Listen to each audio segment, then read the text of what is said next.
एक घने और हरे भरे जंगल में एक सुंदर हिरन रहता था।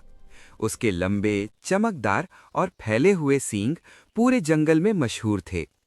जब भी वो नदी के किनारे पानी पीने जाता, तो पानी में अपना प्रतिबिंब देखकर अपने सींगों को निहारता रहता।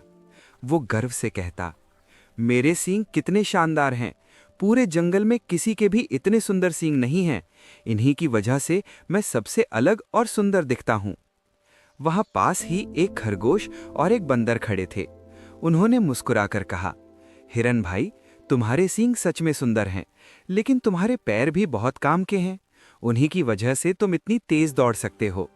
लेकिन हिरन हंसकर बोला, अरे नहीं, मेरे ये पतले और साधारण पैर बिल्कुल अच्छे नहीं लगते। काश मेरे पैर भी मेरे सींगों जितने सुंदर होते। समय बीतता गया और हिरन का घमंड भी बढ़ता गया। एक दिन अचानक जंगल में एक खतरनाक टाइगर आ गया। बाघ ने हिरन को देखा और तेजी से उसके पीछे दौड़ पड़ा। हिरन डर गया और अपनी पूरी ताकत से दौड़ने लगा। उसके पतले और तेज पैर हवा की तरह भाग रहे थे। वो पेड़ों के बीच से, घास के मैदानों से और छोटी छोटी पगडंडियों से दौड़ता चला गया।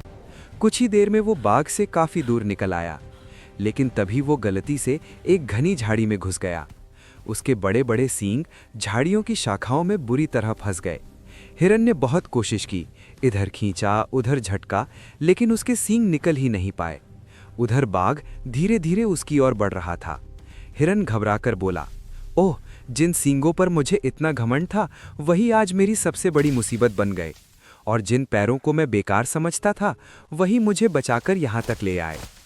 काफी संघर्ष के बाद वो जोर से झटका मारकर झाड़ियों से निकल गया और तेजी से दौड़ता हुआ दूर जंगल में सुरक्षित पहुंच गया। उस दिन के बाद हिरन कभी भी अपने रूप या चीजों पर घमंड नहीं करता था। अब वो अपने पैरों को भी उतना ही महत्व देता था जितना अपने सींगों को।